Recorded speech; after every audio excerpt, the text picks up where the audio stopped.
So today we're going to be talking about the WNBA and the WNBPA.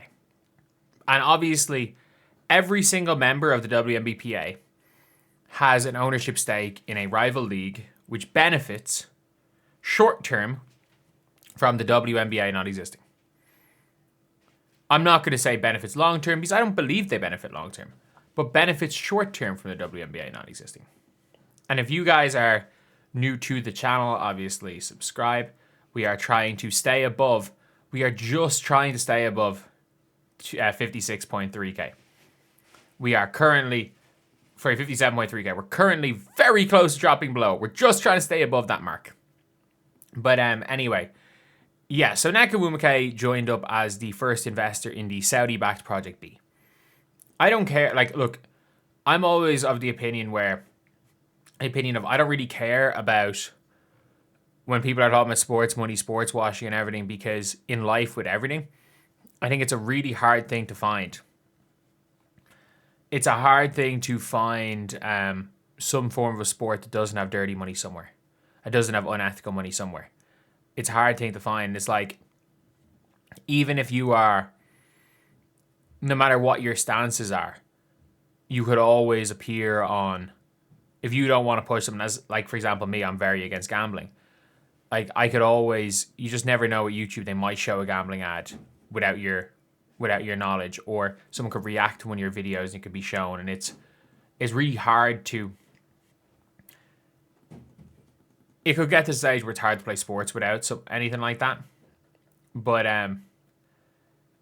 I will say that I have no issue with WNBPA doing what she did, if it wasn't for the fact that we're in CBA negotiations and there is I'm not gonna say the public opinion, the like prevailing public opinion, but it's a public opinion that every day it's getting like more and more prevalent.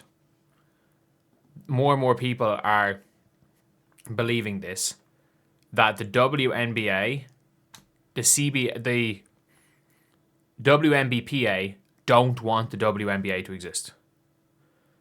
Because the only way they can get their goals is for the league to not exist. And I understand if they're all doing this for the greater good of women's basketball.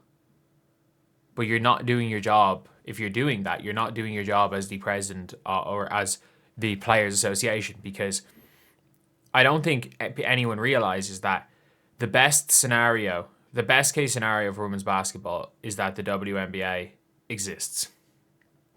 It exists because the WNBA is the only place that has the resources to pay 200 players. To pay 200 players a minimum of $300K a year.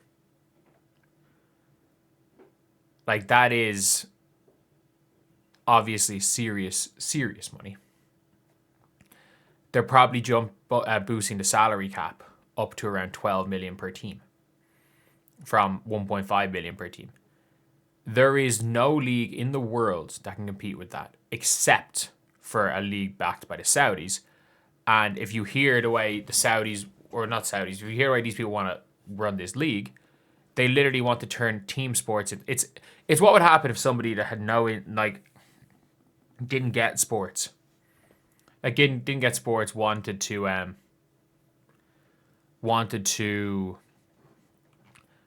like turn something into tennis or Formula One and make it like, oh, instead of being fans of a team, you could see all these players. I just don't I don't know if it's gonna work out, honestly. I really don't. And there's always the one thing. This is the point that I'll always make. The owners clearly want exclusivity, and the players should absolutely fight against that. The players should do everything they can to fight against exclusivity. But if that ends up being the sticking point, let's just say they agree to every one of the players' demands, except they want exclusivity. I still think the players will turn it down. Why? Because the people negotiating on behalf of the players. Do we think that Fee, Naka, and Stewie are modern day saints? Or do we think they're human beings? I think we're at the stage now where, like, I think they're humans. Like, I don't dislike any of them. I think they're human beings. Where in these CBA talks, it's highly likely that there are going to be clauses that negatively affect them but benefit 80% of the league. Do we think that the WNBA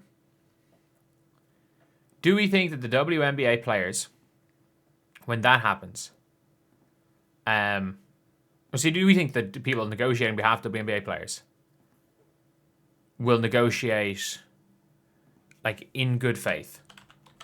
As in, they will screw over their own. Let's just say again, NECA,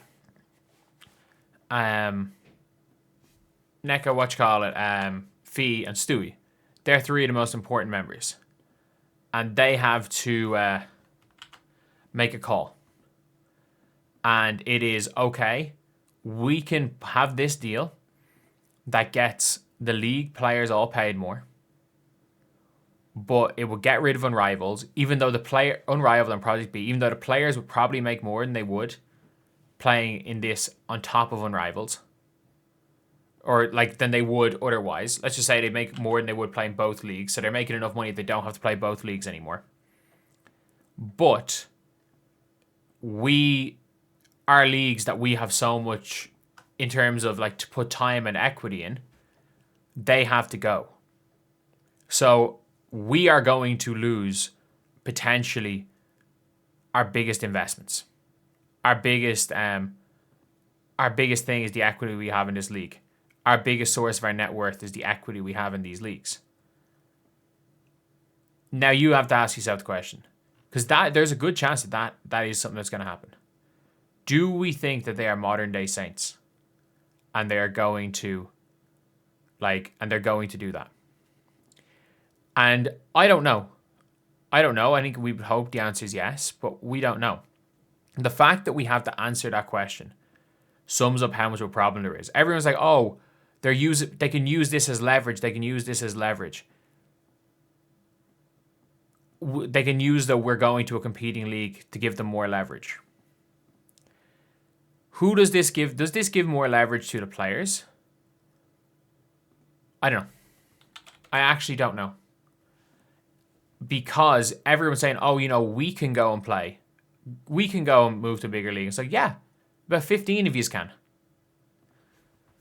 Sorry, not 15, that's an exaggeration. Okay, yeah, we employ 200 players. We have all these charter flights. We're going to do everything. We've given you all of this. Okay, cool. So, you're all kind of living in this one area. You're playing in the Wubble. You're playing in the Wubble for Unrivaled. Your teams aren't going to be really based anywhere. Everyone who wants to play pro has to go and play in Miami. You just have to go and play in a rec league in Miami, or you can go travel. You can go travel the world, but you're not going to be playing in a major sports league in America. The players don't have the leverage they think they do, and all that this does is it questions the morality of it questions whether or not players are making arguments based on the greater good for players, or whether they're making arguments based on the greater good for a select few players. And the fact that we have to question that isn't good. And look, I hope that that everything's all good and the players wouldn't do that. But if exclusivity is not a thing, and there is a lockout, yeah, it's good to have these secondary options. But if it turns out that what's holding up everything and holding up a potential season is the fact that they won't if it comes down to everything else is ironed out except for the exclusivity argument, that's when it comes down to this is so much of a conflict of interest that it might kill the league. I don't know if it gets to that point, but the fact that it could get to that point, it could get to a point where this conflict of interest destroys an entire league.